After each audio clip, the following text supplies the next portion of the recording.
You're listening to Talking to Teens, where we speak with leading experts from a variety of disciplines about the art and science of parenting teenagers. I'm your host, Andy Earle.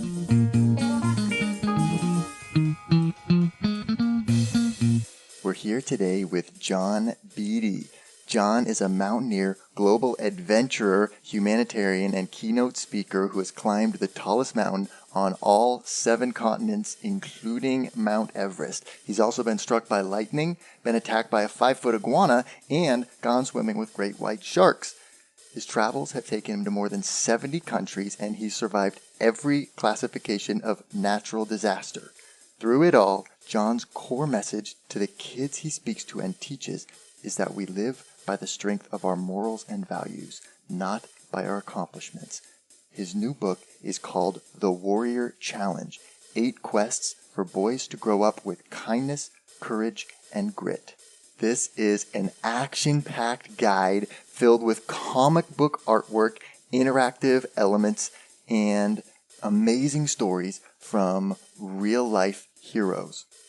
John teaches us how we can help our kids figure out their own path to becoming a man, forget about fear, and become the strongest versions of themselves. For John, even though he's done all kinds of super manly stuff all over the world, being a man isn't about just being a tough guy. It's also about accepting your vulnerability and setting and enforcing good boundaries.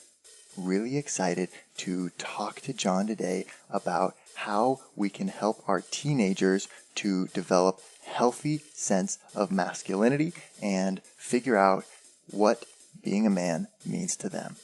John, thank you so much for coming on the show today.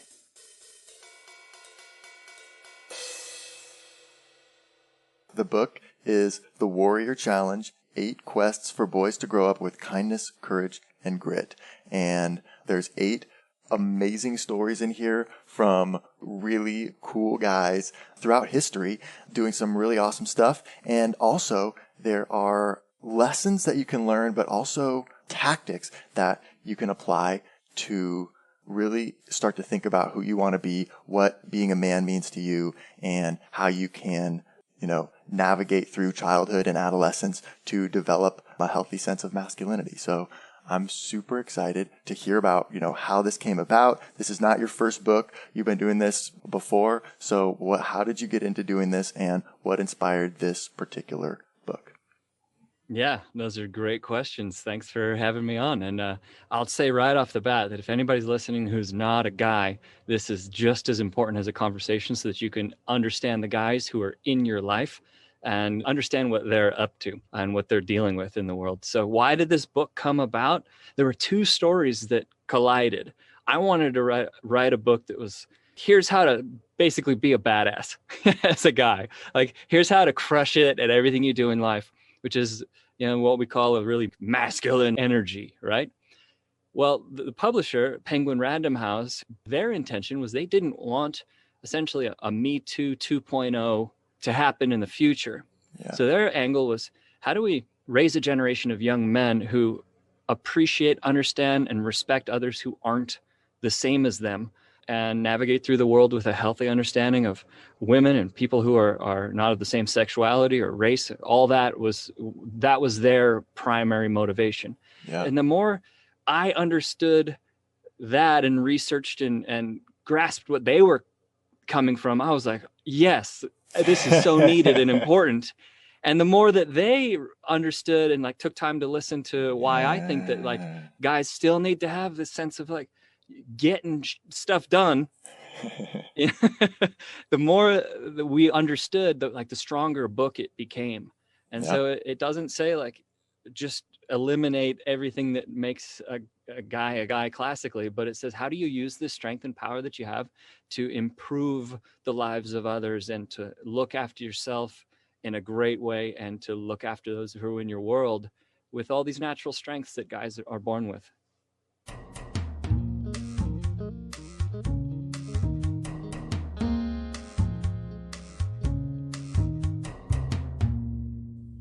What would you say are those natural strengths? I think that guys grow up with an a sense of power that they need to do, like they need to act, they need to do something, and we all have it within us to protect. And so when I guess when I say natural strengths, I more mean like these energies that we have, or these inclinations. Previously in cultures, we had these rites of passages, right? Where go hunt a lion and that'll prove that you're a man. Yeah. Go tie yourself to a palm tree and jump down. You have some great examples in here, I thought, of some really interesting kind of rites of passage from different cultures. And those were the training wheels for here's what to do with these natural strengths, or these energies that guys are born with. Like, we have this thing that we want to do. We want to like have a task, a mission, a mountain to climb, or something to hunt. Conquer something. You conquer it. Gotta do it. And we threw out the baby with the bathwater because we got rid of these rites of passages. Yeah. But we also threw out the point of them, because now, like, jumping out of a tree with a vine tied around your leg, that doesn't serve any purpose. You're just kind of like silly. Well, then it was like, can you hunt animals and bring back food for the people? And if not, well, you're not good here. You're dead weight. Yeah. Well, what are the challenges that are facing our culture today? And how do we raise young men so that they can handle themselves against these challenges and still look after others? And so that's what these 8 quests are all about. This book teaches, how do you step up as a man? How do you be self-aware to understand what's really going on in yourself, and also to understand how you're impacting others? What are the values that you're going to live by? Are you courageous enough to be vulnerable with the right people when things are actually hurting? Can you set boundaries for yourself to improve your relationships and to protect your own needs? Are you able to be gritty and tough and like get through it? Can you stop toxic relationships and not be a toxic human being? So those are the messages of the book that, as you mentioned, they're paired with role models, guys who exemplified these traits in like the craziest, most awesome ways. I mean, you've seen it. You're like jumping, and you read this book and you're jumping over the Great Wall of China, you're off-road racing in Mexico, you're climbing in Yosemite up a 3,000-foot rock face, you're in Antarctica hunting seals, you're an NFL player, you're like in the Civil War. I mean, it is some crazy cool stories that these guys had to live by these traits in order to succeed at their quests. And I put the reader in their shoes as a rite of passage. And you write that it boils down to 3 qualities: mastery of your mind, mastery of your heart, mastery of your guts. Yeah. So there's 3 training phases, and that's what they are. Training phase 1 is weapons mastery. That's like, how do you master yourself? And that's master your mind in this example. Yep. Next is your defensive upgrades, is what I call them in the warrior language. Yep. And that's mastery of your heart, or how do you interact with other people? And then mastery of your guts, that's battleground selection. How do you choose a purpose and a mission in your life that is significant and meaningful and will improve the existence of everybody around you because of this purpose that you've determined is yours?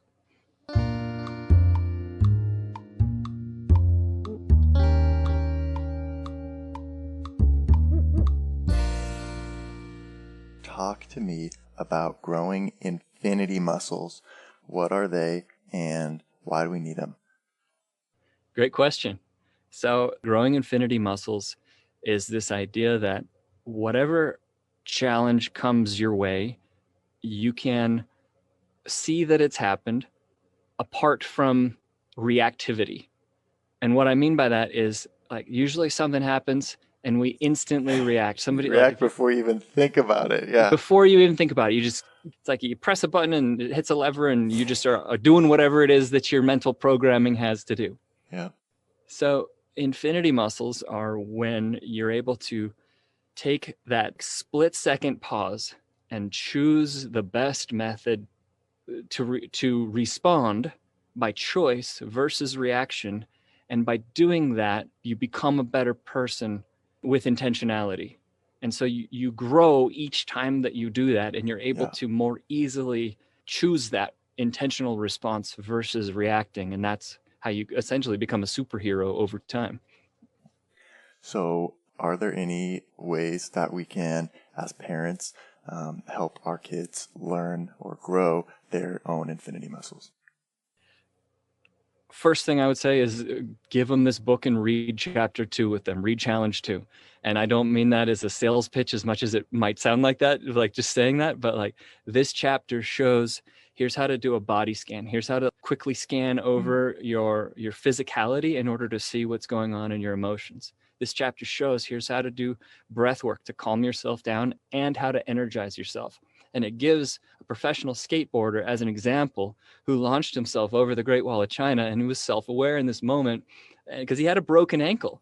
Like his ankle was broken and he then launches down the biggest skate ramp ever created, biffs on the first one. Yeah, wipes out. And then he's like, no, I'm better than that, because he was self-aware. And he goes and he does a 360 over the skate ramp, sticks the landing, hits the quarter pipe that follows, goes 70 feet in the air. And it's just this insane story of this guy who had to calm his breathing, not react to these messages he was getting of, you can't do this, you got to stop, everybody around him saying like, you don't have to do this. And he made that intentional choice. So how can parents help the young men in their life or their children, girls too, to do this? You can say, I'm going to learn this stuff myself first.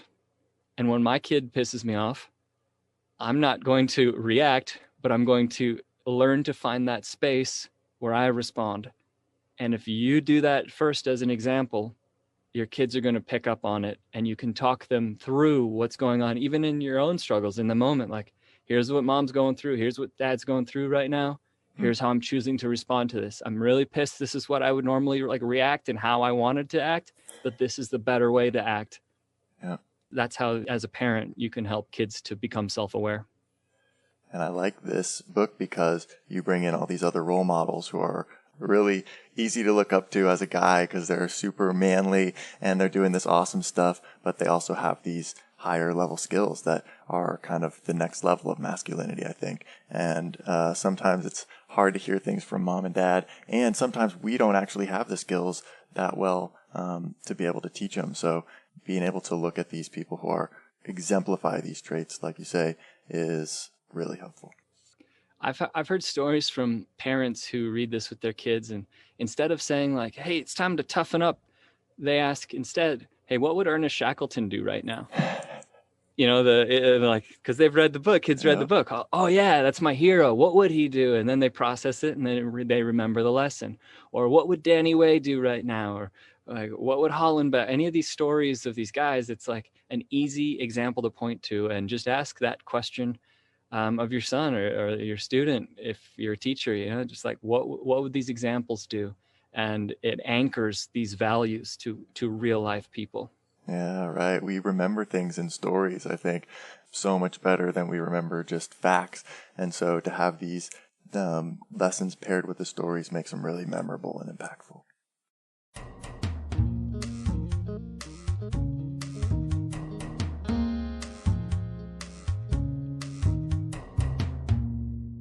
One of the themes that comes up a lot on this podcast is values. And I like where you talk about values. You have a whole list of values, and you talk about, picking the values that feel most authentic to you. You say your top values are presence, radical honesty, compassion, courage, and environmental consciousness. How can we help our teenagers to figure out what values are most authentic to them? I like the idea of creating a warrior creed with your teenager. I grew up as a Boy Scout, and we had this motto that we said at every meeting, and I can still repeat it today. We also, we had the Scout Oath and Law, and these are still things that stick with me. And if you look at special forces, each branch of the military has a creed that they memorize and repeat and know with the fullness of who they are, like they embody that creed. Yeah. So to create that warrior creed with your son is an incredibly powerful exercise, because it kind of creates your own family's way of approaching the world. So there's a template for this in the book in Challenge 3, and going through that exercise of saying, like, first picking out what your top 5 values are and then plugging them into a statement that is your family's way of being warriors in the world is such an incredibly powerful exercise. And it puts you just in the mindset of kind of thinking about what's important to me and how do I want to live. And like looking, as I've been reading this book, it's gotten me thinking about that. And then I saw something just the other day that was like a Native American saying that was saying that every time the sun sets, it takes a piece of your life with it. And we should make the most of every day because, you know, you can't get it back. And, that was like just really struck me after reading this book and thinking about my values, that's an important value for me.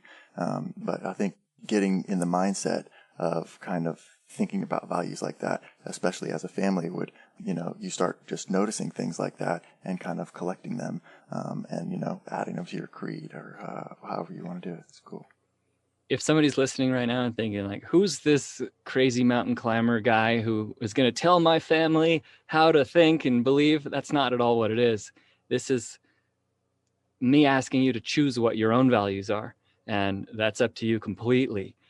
So I'm not being prescriptive here of these are the values you have to live by. Instead, I'm saying like determine what they are for yourself and in your family and in your people, your tribe, so to speak. Figure out what protects and looks after those who are there and how you want to show up for each other and make that your creed, make that your statement of how we will live.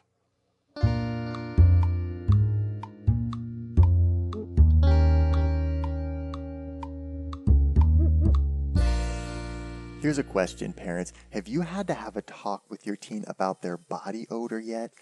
We just came across a tip I think a lot of people are going to want to hear about. It's called Prep You products.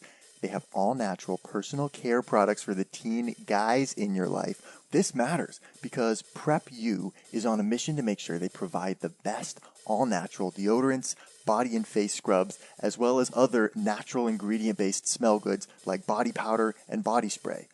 Whether your teen showers or conveniently forgets to, Prep You has what they need to keep clean, smell fresh, and do so with safe and effective ingredients that modern guys care about and parents appreciate. So check out Prep You today at prepuproducts.com and take a look at their assortments of better for you personal care products for guys. That's prep, the letter U, products.com, and use Teen Talk at checkout for 30% off your first order. Again, check out Prep You products for the best in all natural personal care.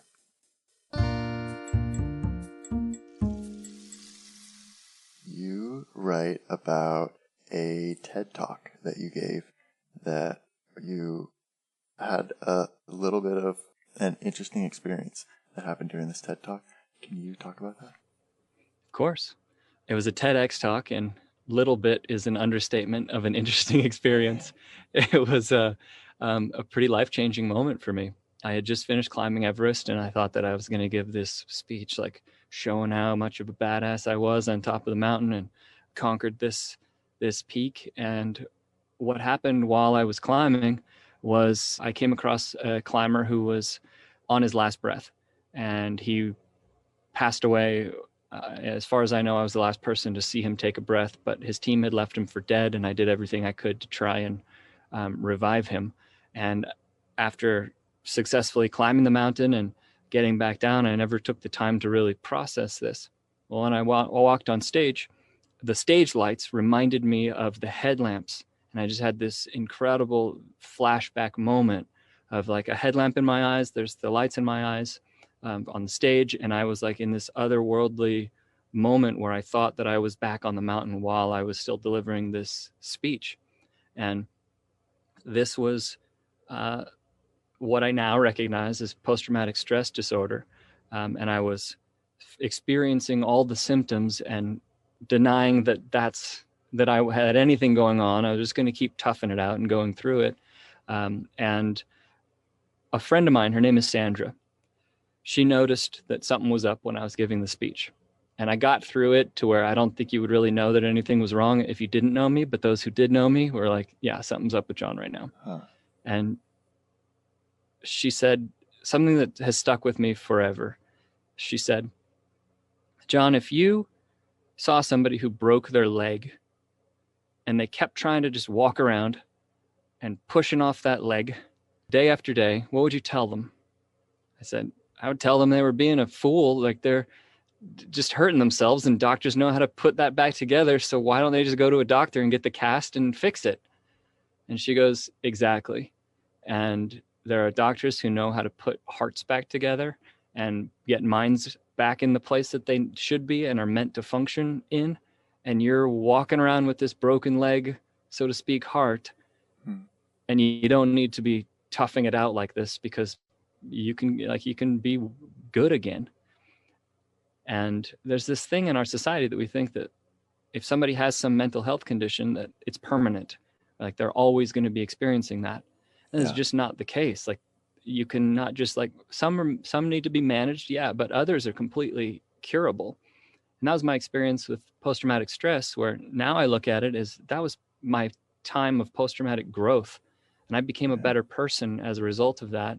And the courage that it took to go sit down on the couch at the therapist's office and talk through these incorrect mental messages that I was having, that work built me into a better person than I ever would have otherwise been. And now I don't qualify for any of the symptoms of PTSD, which is awesome. Like, now I don't have it. But it only is the case because I said, yeah, I need to put a cast on this leg. I need to go see that doctor, right? And there's something so masculine about just toughing it out, and that we're not supposed to show any weakness. And so we should never have to have therapy or need anybody else's help. And so I think it's really cool that you point out kind of the opposite, that it really takes a lot of strength and courage to do that. Thank you. I agree with you entirely. It takes incredible strength and courage. And if anybody out there is going through something right now, and I think a lot of us in this time in history, a lot of us are reaching out to the right people, not just anybody. Like in that example, I went to a therapist who knew how to deal with trauma. Okay. You got to find the right people. It's not like you're like jumping on a bus and telling the bus driver all your struggles and, hey, I got problems. Yeah, right. Like, it's not, and sometimes it's not your friend, or it's not your romantic partner. Right. Like, you can often create more problems in relationships like those because that person isn't qualified, and you got to find the right people to go to. And I think that the best place to start is a therapist's office. And that's terrifying for a lot of people, or they say, no, that's not for me. If it's not for you, find the person that is for you. But I think that you're kind of just putting a calloused heart up, and you're kind of just being ego defensive would be the argument I would really give somebody if they say, I don't want to talk to a therapist.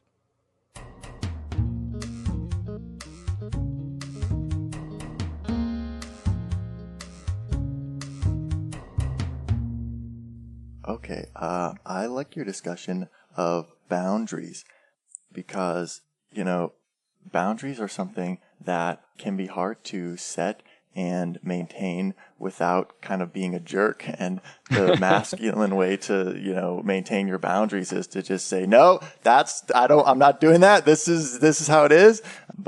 Or to just kind of shut down and not really say anything at all, or kind of avoid the topic. And it requires a lot of vulnerability and higher level communication skills, I think, to be able to like firmly set boundaries and maintain the relationship with someone while you still say, hey, this is what I'm willing to do and this is what I'm not willing to do, and talking through it with people. So I guess, can you talk a little bit about how we can help our kids set better boundaries and teach them to enforce them? Of course. And this is why self-awareness comes first, because usually, and I have this response too, we just want to be like, no, don't do that anymore. Stop. I don't want to talk about this. I don't want to talk about it. Boom, shut down. And we think that's like setting a boundary, which is not at all what it is, because boundaries are meant to reconnect and to open up a conversation. And we think of boundaries like a wall, and that's not what they are at all when they're done effectively. So first, becoming self-aware, the objective there is to identify or see with clarity what emotion you're feeling when somebody does something that you don't want to have happen anymore.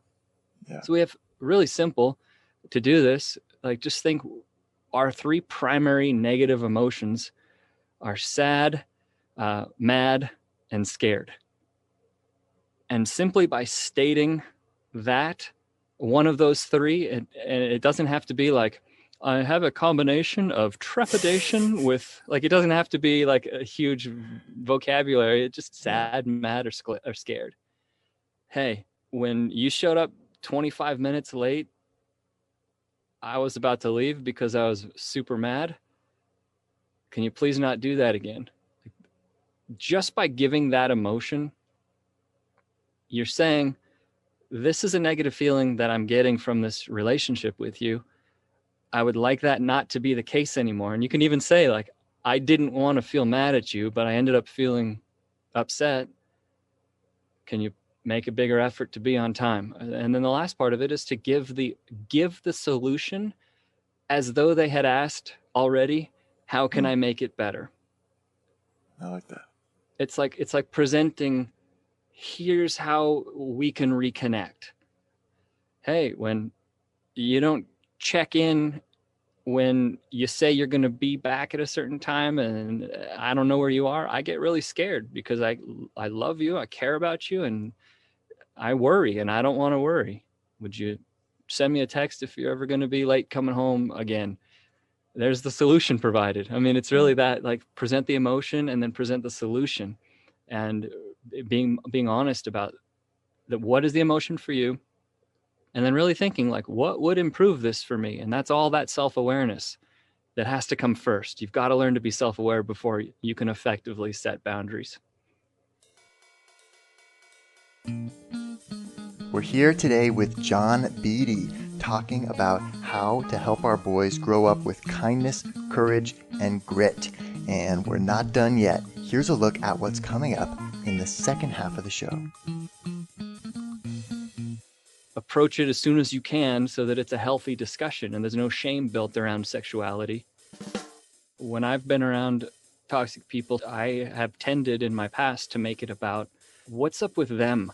Like, is that a condition? Is this bipolar, or is this narcissistic personality disorder? Or is this like borderline personality disorder? And what I realize is that none of these actually matter, because the only thing that matters is what's created within me. Yeah, if I was like, I feel like you're being really unfair right now. Yeah. That's not a feeling. That's you saying that I'm not acting up to your standards. Or just like because you put the words "I feel" at the beginning, it doesn't. That doesn't make it right. Yeah. So it's got to. That's such a critical point. It's got to be a legitimate feeling that is not a part of, like, your judgment upon what they've done. Exactly, right. So in the late example, the buddy that shows up 25 minutes late and you already asked him, that's like, if you said, I feel like you're completely disrespectful, that's not a feeling, that's an attack on him. But if you say, I got really mad and I don't want to feel that in this relation or in this friendship, that's legitimate. You can say that. Want to hear the full interview? Sign up for a subscription today. You get unlimited access to all the interviews I've conducted. It's completely affordable, and your subscription helps support the work we do here at Talking to Teens. Thanks for listening. I'll see you next time.